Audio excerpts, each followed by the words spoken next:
Shalom Abrahá.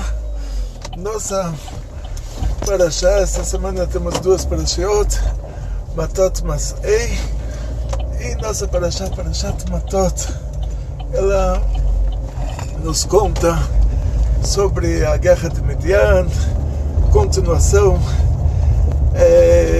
Soldados voltaram de Midian, trouxeram de lá os utensílios dos midianitas, e aí a Torá dá três linguagens para uma linguagem que trouxeram pessoas de Midian, trouxeram os animais, trouxeram os utensílios, e aqui vemos nessa parashá duas coisas muito interessantes. Primeira pergunta: por que a Torá esperou 40 anos para nos dar essas leis de cacherização de utensílios?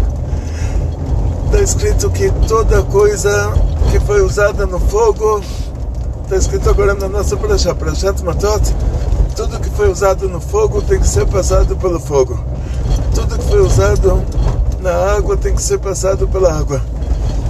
Ou seja, é uma regra de kashrut que se a coisa que não era kasher, tipo a pessoa cozinhou um porco, então o porco adere à panela, e você pode faz uma experiência, faz um cafezinho, coloca um pó de café numa panela, ferve o pó de café, faz um cafezinho, depois você lava essa panela com água e sabão, faz novamente ferve uma água e toma essa água, você vai ver que ela ainda tem o gosto do cafezinho, porque as paredes da panela aderem. Então a regra que a Torá nos traz, que se uma coisa aderiu, uma coisa que não era kasher, aderiu por meio do calor, ela tem que ser retirada também por meio do calor. O que você faz? Você teria que pegar essa panela fervendo, essa panela que foi usada para coisa que não era kasher, colocar ela dentro de água fervendo, e vamos entrar em detalhes assim, o que se faz na prática, o que tem que ser feito na prática. Você limpa bem a panela, espera passar 24 horas, depois coloca ela dentro de um barril de água fervendo, vamos dizer assim. Isso é chamado Agalat Kelim. Geralmente essa regra vai se detalhar um pouco. Se você não esperou passar 24 horas para fazer isso, quer dizer, a pessoa acabou de cozinhar o porco, lavou a panela, colocou dentro da água fervendo, aquela água fervendo, ela tem que ter 60 vezes o tamanho do material da panela. Quer dizer assim, a água fervendo junto com a panela vai ser 61. E se a pessoa esperou passar 24 horas, aí não precisa ser 60 vezes água fervendo contra a panela.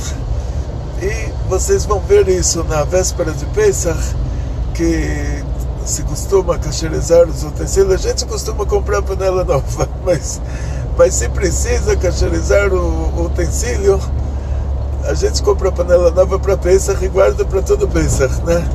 Não é cada Pesach comprar panela nova, você comprou uma panela para Pesach e guarda para todo Pesach. Mas esses que costumam cacherizar os utensílios antes de Pesach, nas sinagogas vai ter um barril de água fervendo, vão colocar a panela dentro da água fervendo. Em Israel você vai ver muito disso.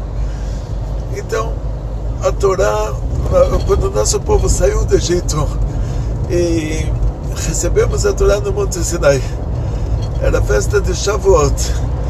A gente costuma na festa de Shavuot comer laticínios. Por quê? Porque o povo de Israel tinha preparado uma comida, e na hora que eles receberam a Torá, a comida que eles fizeram antes já não era mais kasher. Então eles tiveram que comer laticínios.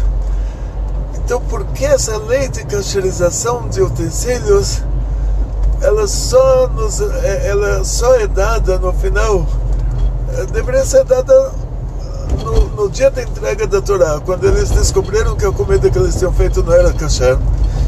Naquela mesma hora eles teriam que receber essas leis e saber como kasherizar as panelas. Porque levou tanto tempo para receberem essas leis.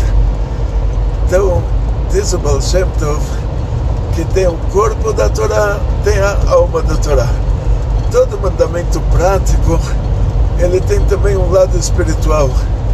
E esse lado espiritual, ele está presente o tempo todo. E o que a gente aprende do assunto de cacherização das panelas, a gente aprende assim, como os soldados vieram de Midian, e Hashem falou que tudo que foi usado no fogo tem que ser cacherizado no fogo. Ou seja, se você usou espetinho para fazer uma coisa que não é kasher, depois tem que colocar esse espetinho no fogo até ele ficar incandescente, e aí ele expele o que ele aderiu. Então, esse assunto existe no espiritual também. Quando o povo de Israel saiu do Egito, eles fizeram coisas erradas, mas quando chegaram, antes de entrar na terra de Israel, que eles se apaixonaram pelas mulheres do Midian, nesse caso já existiu um sentimento. Quer dizer, a pessoa faz a coisa errada por muitos motivos. A pessoa faz coisa errada para ganhar dinheiro, faz coisa errada por motivos políticos, motivos financeiros. Agora, fazer a coisa errada porque ele se apaixonou, ele teve entusiasmo, ele teve um amor. Então, aí é comparado à panela. A panela que foi usada no fogo, quer dizer, o entusiasmo é o fogo. Aí ela tem que ser cacherizada com fogo. Quer dizer, você cacheriza, você consegue fazer chuva, expelir o amor proibido que você usufruiu, sentindo um amor permitido. Ou seja, assim, quando a pessoa ela se entusiasmou pela mulher de Midian. Então, nesse caso, para expelir isso, ele deveria usar esse mesmo entusiasmo para uma mitzvah. Quer dizer, se apaixonar, ter amor a Deus, ter amor ao próximo. Quer dizer, sentir essa paixão quando ele reza, sentir essa paixão quando ele fala com alguém. Agora, o que acontece? Tem o outro lado. A coisa que foi usada o que foi usado na água se cacheriza com água. O que quer dizer? Que de vez em quando a pessoa tem uma frieza. Então a regra básica é que se a pessoa usou um utensílio com uma coisa que não era kasher, mas estava tudo frio, então você lava bem lavado e já está kasher de novo. Agora, no espiritual, é assim, existe uma frieza. Aonde a gente tem que usar essa frieza? Quando surge uma coisa que não é boa, uma coisa que não é kasher. Então você usa essa frieza, você se relaciona com frieza, essa coisa que não é permitida pela Torá. Agora, se a pessoa fez o contrário, ele se apaixonou pela coisa ruim e ele teve frieza em relação aos mandamentos divinos, então para consertar isso ele vai ter que inverter, ele vai ter que ter paixão pelos mandamentos divinos, entusiasmo para cumprir os mandamentos divinos e frieza em relação às coisas proibidas. Então esse é o lado espiritual da cacherização, e por isso o povo de Israel, quando teve essa experiência de se entusiasmar por uma mulher proibida, aí foi a oportunidade de, sendo que a Torá, ela não é só o lado prático, ela também é o lado espiritual, aí foi a oportunidade deles receberem já esse mandamento de como se cacheriza, os utensílios são cacherizados, porque eles receberam isso tanto no lado material, uma panela de verdade, como você cacheriza ela, quanto no lado espiritual, a pessoa que teve entusiasmo por coisas ruins, como ele cacheriza isso agora? Então ele tem que novamente ter entusiasmo pela coisa boa. Não adianta, na hora que ele fazia coisa ruim, ele estava lá todo entusiasmado e todo cheio de amor e carinho. Na hora que ele vai fazer coisa boa, ele vai fazer de má vontade. Então, ao contrário, para cacherizar o entusiasmo que a gente teve pela coisa ruim, para cacherizar o amor que a gente teve pela coisa ruim, para retificar isso, a gente tem que sentir entusiasmo pela coisa boa e sentir amor pela coisa boa. Então, essa é a regra. Quer dizer, todo mandamento prático, ele tem um lado espiritual. Quando o povo de Israel se encontrou com as meninas de Midian, eles se apaixonaram. Então, isso é representado pela cacherização da panela. Agora eles chegaram na etapa que vai ser feita a cacherização, a coisa ruim vai ser eliminada. Então eles têm que direcionar esse entusiasmo para a coisa boa e ter uma frieza em relação à coisa ruim. Nossa Parashá também nos conta que Moshe, ele ficou bravo com os soldados. Ele falou: vocês trouxeram para cá todas essas meninas que causaram toda essa epidemia, que fizeram todo o mal que eles fizeram. Vocês agora foram lá, destruíram Midian e trouxeram essas meninas para cá de volta.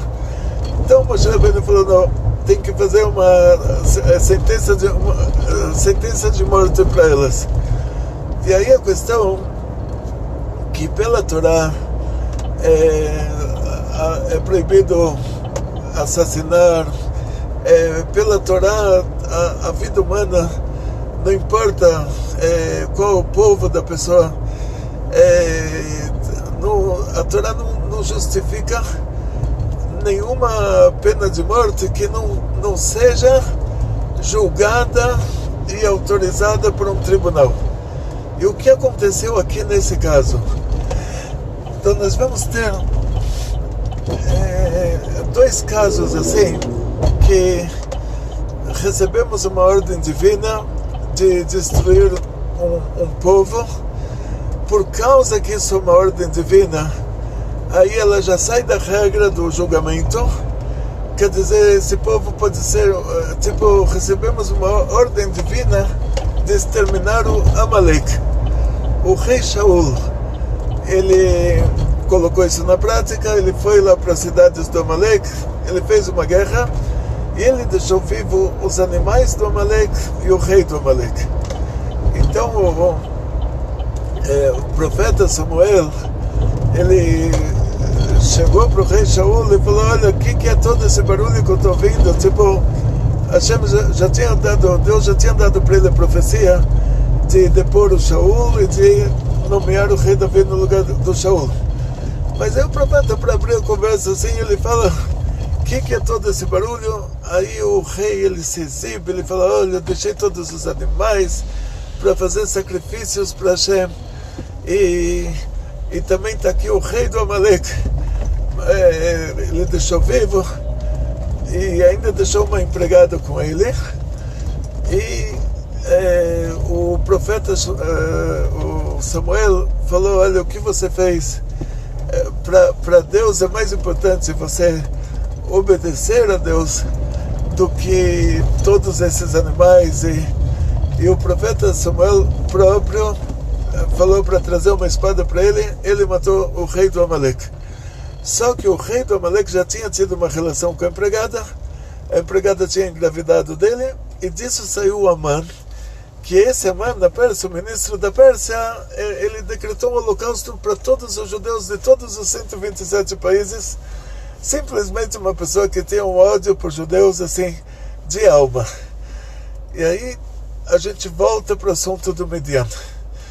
O profeta Hezkel, na profecia dele, a Merkavah, ele conta que ele viu um furacão e uma nuvem espessa e um fogo se espalhando e no final ele traz a palavra Noga, e aqui ele está descrevendo a Sitra Achra, quer dizer, o lado ruim.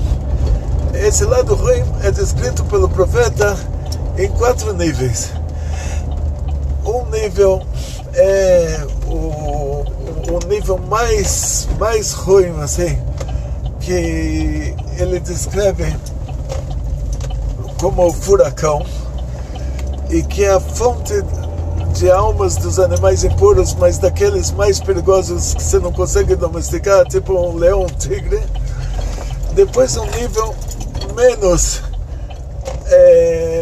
menos impuro, que ele descreve como uma nuvem espessa, que também é fonte de almas de animais impuros e de outras coisas impuras que tem aqui nesse mundo. Um terceiro nível de impureza, que é menos grave, que ele descreve como o fogo que se espalha, que também é fonte para coisas impuras que tem nesse mundo. E depois um nível de impureza que ele chama de Noga, que aí já existe a mistura entre o bem e o mal. A maior parte desse nível é ruim, mas dentro dele também tem o lado bom, e o lado bom aqui nesse caso é o lado da Kedushá, é o lado da santidade de verdade. Mesmo que na Klipat Noga ele não predomina, ele é o lado pequeno da coisa, mas existe. Então, continuando, imagina uma situação assim, que um tigre e um leão, eles passam por uma operação plástica aí no médico que vai ganhar o prêmio Nobel de transformar um tigre e um leão em um homem e uma mulher. Então aparece lá o tigre e o leão, o médico consegue fazer uma operação plástica e eles saem lá da operação plástica, é um homem e uma mulher. Mas eles continuam tendo a alma do tigre e a alma do leão. Então a primeira pessoa que eles vão ver, eles vão pular em cima. Isso aconteceu nessas 2 ocasiões, tanto no Midian quanto no Amalek. Não, desculpa, são 3 ocasiões aqui que a Torá dá uma ordem que Deus pede para destruir aqueles povos, tanto Midian, quanto Amalek, quanto os 7 povos que estavam dentro de Israel, que Deus pede para destruir esses povos. Diz o Zohar que essas pessoas, o Midian, era Klipat Midian. O Midian, mesmo que tinham exceções, e toda regra na Torá tem exceção, e no caso do Midian, só que a própria Torá tem que trazer a exceção quando tem exceção. No caso do Midian, o Itró se converteu ao judaísmo, a filha dele, a Tzipora, se casou com Moshe. Os filhos do Itró receberam a cidade de Jericó, e depois eles foram estudar a Torá no deserto, que era mais barato, se tornaram grandes sábios, foram morar lá no meio do Amalek, até que chegou o Shaul, pediu para eles saírem de lá, que lá devia ser o lugar mais barato. Sabiam que um dia esse lugar ia ser destruído, então ninguém queria comprar casa lá, e eles moravam lá, estudavam Torá. Eles eram midianitas, eles eram de afro-ascendência, a gente vai dizer assim, ascendência, quer dizer, os midianitas, eles tinham uma característica, eles não eram afrodescendentes, eram afro-ascendentes, eles tinham essa característica. E Moshe Rabbeinu se casou com Tzipora, que era uma midianita de pai e mãe. O sogro dele, Itró, se converteu ao judaísmo, acrescentou uma parashá na Torá. E depois que aquelas meninas do Midian vieram seduzir os meninos de Israel, fizeram eles fazer idolatria e causaram toda aquela epidemia, aí Deus mandou terminar com esse povo. quer dizer, o que tinha sobrado lá naquele povo depois que aquelas pessoas se converteram ao judaísmo. O que sobrou eram seres humanos com almas das 3 Klipot Meot, e não só das três Klipot Meot, dos 3 níveis de impureza de almas, mas numa ramificação de uma Klipá que é chamada de Klipat Median, que é um nível de impureza, uma coisa assim, que não tem conserto. Por isso que foi dada uma ordem divina de fazer uma guerra com eles. E Moshe Rabbeinu falou que tinha que executar todas, só deixar as meninas que ainda tinham conserto, ainda conseguiriam consertar. E quem poderia determinar isso era só o próprio Moshe Rabbeinu, porque ele estava vendo a alma de cada um, o que era e o que não era. Então ele sabia que essas meninas pequenas eram uma exceção. Ele via isso. No caso do profeta Shmuel, em relação a Amalek, ele via a alma da pessoa, quem é o Amalek de verdade e quem não é. No caso dos 7 povos, eles podiam fugir de lá, não precisavam morrer lutando contra a gente. Mas o fato deles morrerem lutando, isso já demonstra que o que tem dentro deles coisa boa não é. Então, nesses casos que existia um profeta envolvido, e o profeta ele está vendo a alma de quem, o que é e o que não é, ele está vendo quem é a exceção, quem é a regra e quem é a exceção.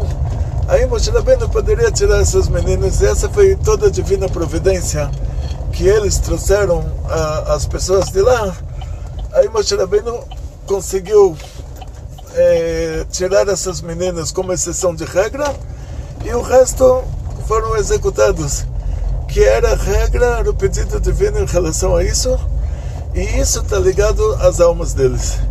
Quer dizer, um ser humano com uma alma de um nível de impureza, que essa alma é comparada à alma de um tigre, à alma de um leão.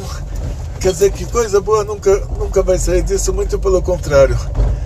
Mas essa regra só pode ser aplicada com uma ordem divina direta, como foi o caso em relação a Midian, em relação a Amalek, em relação aos 7 povos de Israel. Se não tem uma ordem divina direta e um profeta para determinar qual é a exceção de regra, como no caso de Moshe, aí não tem como se fazer isso. Quer dizer, você pode até suspeitar, você pode falar, a pessoa é tão ruim, mas tão ruim, porque a regra geral é que todo judeu tem uma alma divina, e uma alma animal de Klipat Noga, dessa Klipat que tem um lado bom e um lado ruim. Agora, não tem como saber quem não é, porque 10 tribos perdidas por aí, muitos descendentes de cristãos novos, e até num povo que é totalmente raça pura. Pressione o botão ou insira seu cartão pré-pago. Quando meu pai faleceu, vou contar para vocês uma história assim, pessoal. Eu não queria entrar nessas histórias, mas é para ter uma ideia do que é isso. O meu pai estava numa divisão juvenil nazista. No final da guerra, os instrutores alemães que estavam no centro da Itália, meu pai morava numa cidade que é um pico de montanha, e tinha lá a estrada de ferro estratégica. Os instrutores alemães recrutaram os jovens, montaram uma divisão juvenil, e ele foi conversar com o general americano ele foi lá com a divisão juvenil dele, de bandeira branca. Ele me contou essas histórias, ele me contou pessoalmente, não ouvi de ninguém, ele me contou pessoalmente, agora eu estou contando para vocês. E ele foi conversar com o general americano e falou: olha, vocês estão bombardeando a cidade, estão morrendo mulheres, crianças, pessoas de idade. O general, isso é uma história de 1945, quando os americanos chegaram na cidade dele, ainda tinha cinturões de balas, né? E hoje já está desatualizado, hoje é tudo digitalizado, mas antigamente ainda ia com cinturão, com balas no cinturão. Ele me falou que o general tirou uma bala do cinturão, mostrou para ele e falou, olha, essa bala eu faço em 1 minuto. Mostrou para ele um soldado, falou, esse soldado eu faço em 21 anos. Eu vou te mandar soldado, eu te mando mais balas, até vocês terminarem. Ele voltou com a divisão juvenil. No outro dia, ele falou que o céu ficou preto. Os americanos bombardearam a cidade. Essa divisão juvenil, ele me contou, precisou de 4 caminhões para pegar os pedaços de todos esses jovens, os pedaços que sobraram deles depois do bombardeio. Meu pai foi o único sobrevivente. Assim ele me contou.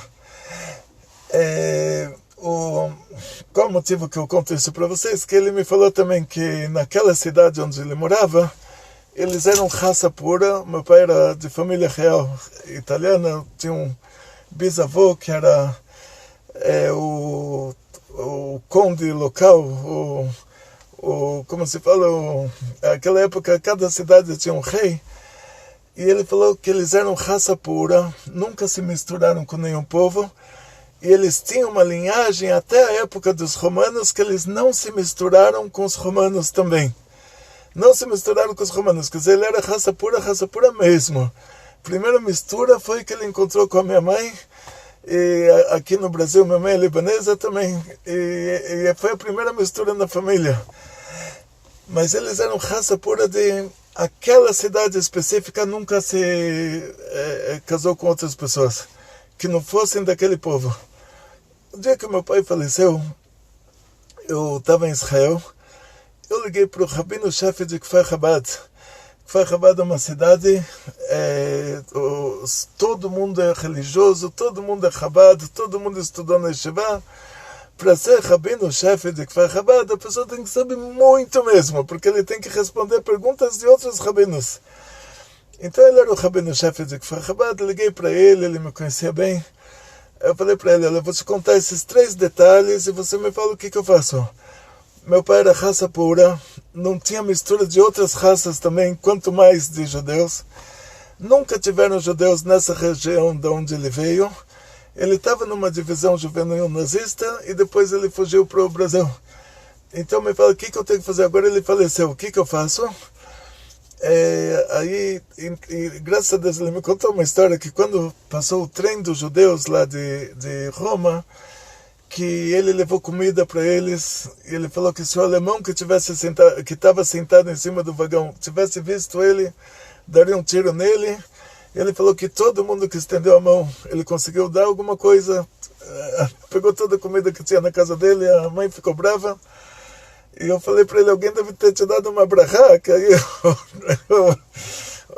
isso é outra história, que um dia que ele me contou isso, mas, assim, esse detalhe eu não contei para o Rav Mordechai Ashkenazi, que ele deu comida para os judeus no trem, isso eu não contei. Só falei, olha, ele era raça pura, ele estava numa divisão juvenil nazista na Segunda Guerra Mundial, e ele sabe que nunca teve nenhuma mistura na família dele com nenhum outro povo, quanto mais com os judeus que nem tinham judeus naquela região. O Rav Mordechai Ashkenazi me falou, olha, você nunca tem como saber. Você não tem como saber. Então faz assim, fala um Kaddish. Imagina que você está falando esse Kaddish para todo judeu que faleceu e não tem quem diga um Kaddish por ele. E coloca o seu pai dentro desse Kaddish. Quer dizer assim, eu fiz a pergunta no extremo para não deixar sombra de dúvida que não tinha cristão novo na família, não tinha cristão velho, não tinha judeu convertido, não tinha absolutamente nada, raça pura. E ele me falou isso, ele falou, você não tem como saber. Então hoje a regra é essa, ele era rabino-chefe de Kfar Chabad, eu sou fã do filho dele dá aulas, nosso curso de Shalom Bait, baseado nas aulas do filho dele, Rabbi Shneur Ashkenazi, mas ele era um Talmid Chacham que não existia assim desse tamanho, e ele me falou isso, quer dizer, a gente não tem como saber. Então hoje, se uma pessoa acha que alguém é muito chato, por isso ele tem a alma lá da pior clipá, e que o outro é mais simpático, então a alma dele é da menor clipá, a gente não tem como saber. Essa é a regra. Quando tinha Moshe podia falar, essas meninas, tira elas da regra, que elas vão se converter ao judaísmo. Ele salvou as meninas, só mataram todos os outros fora essas meninas.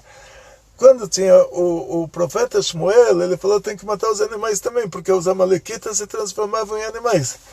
Quando tinham 7 povos na terra de Israel, tinha que matar todos, mas a Rahav Azoná, a prostituta de Jericó, ela se converteu ao judaísmo e se casou com o Josué, que foi o sucessor de Moshe. E então, assim, toda regra tem exceção. Se a regra tem exceção, a própria Torá tem que falar essa exceção. Para saber a exceção, para saber a regra, para saber a exceção, tem que ter um profeta envolvido. Tem que ter Deus falar para Moshe a exceção. O Yoshua, que no caso também é Torá escrita, o Josué, né, que se casou com a Rahav. Então, nesse caso, que tinha uma ordem divina e tinha o profeta, aí dá para saber quem é quem. Agora, em outros casos, não tem como saber quem é quem. Mas a regra é que muitas pessoas... a alma deles é de 3 klipot tmeot, 3 níveis de impureza, e isso, você vai para a USP, que é a Universidade de São Paulo, pergunta o que é um homem. Aí vão te falar, animal racional primata. Aí está junto com o homem e o macaco na mesma classificação dos primatas. Aí eu pergunto, então, em relação à alma, será que eles têm alguma diferença? Que o homem vai ter uma alma diferente e o macaco alma diferente? Aí o cientista lá vai me falar, pera, o que é isso? Eu estou te falando, tem um homem e um macaco, mas a alma não tem. Tenta olhar pelo microscópio se você vê a alma de alguém. Tenta, faz um exame de sangue e verifica que alma que ele tem. Então não tem alma, quer dizer, na ciência não tem alma. O homem é um animal racional, o macaco é um animal irracional. Os dois são primatas e nenhum deles tem alma. Agora, aí na hora que eu falo para ele, não, você tem uma alma animal de 3 klipot meot, já estou elogiando, já estou colocando para ele coisa que ele não sabia. Quanto mais, se essa alma animal for de uma klipat noga, que tem também o lado bom, e quanto mais, em muitas pessoas por aí, tem uma alma divina também. Então o Rabbi Yonatan Eibschitz, ele falou que ele sofreu muito com isso, que um cemitério de não-judeus não impurifica. Quer dizer que não tem nenhuma santidade para que o lado ruim tente entrar naquelas pessoas falecidas. Então ele falou, olha, tem tanta alma divina enterrada por aí, tanta pessoa que não era judeu, mas que tinha uma alma divina, que poderia ter se convertido ao cristianismo e trazer santidade para o mundo. Eles não fizeram isso, eles morreram como não-judeus, foram enterrados num cemitério de não-judeus, e esse cemitério não impurifica, quer dizer, eles não trouxeram santidade para o mundo que justifique o lado impuro entrar naqueles corpos na hora que a santidade saiu. Então, quer dizer, tem muita gente por aí, ninguém sabe quem é quem, mas a regra é essa, quer dizer, um judeu, para ser judeu, eu sei que ele tem essa alma divina, eu sei que a alma animal dele é da klipat noga. Alguém que não é judeu, por não ser judeu, a alma dele é de uma dessas 4 klipot, e o final da equação é que o meu pai tinha tudo a ver para o Rabino falar que, olha, esse aí é raça pura, não se misturaram nem com os romanos, ainda estava numa divisão juvenil nazista. Tinha tudo para o Rabino falar, olha, das 4 klipot lá, a pior aí E o Rabino falou, você não tem como saber. Então se até o meu pai não tinha como saber, quanto mais qualquer outro, né? Não, mas aí ele deu uma explicação para isso, desculpa. Aí é o principal. Ele falou, pelo fato de eu ter me convertido ao judaísmo em 1978, lá em Israel, com o Rav Ovadia Yosef, Zichrono Libraha, ele falou, pelo fato de você ter se convertido ao judaísmo, isso já demonstra que talvez alguma coisa tenha lá atrás. Essa foi a explicação que ele me deu. E como a gente não sabe, cada um o que vai ser, do filho dele, do neto dele, se vai ter um filho, um neto, um bisneto que vai se converter, então a gente não tem como julgar ninguém. Só que a gente vai pela regra, pelo genérico da coisa. Que todo judeu tem uma alma divina, então a gente pede para um judeu cumprir 613 mandamentos, que é a pessoa que não é judeu. Então a gente pede para ele cumprir só 7 mandamentos. Isso é o genérico. Mas exceção de regra tem aí de monte. Então desejo a todos vocês muito sucesso, muita saúde, muito dinheiro, muitas felicidades. Atzlacha, briut, panasá beshefa, vekol tov.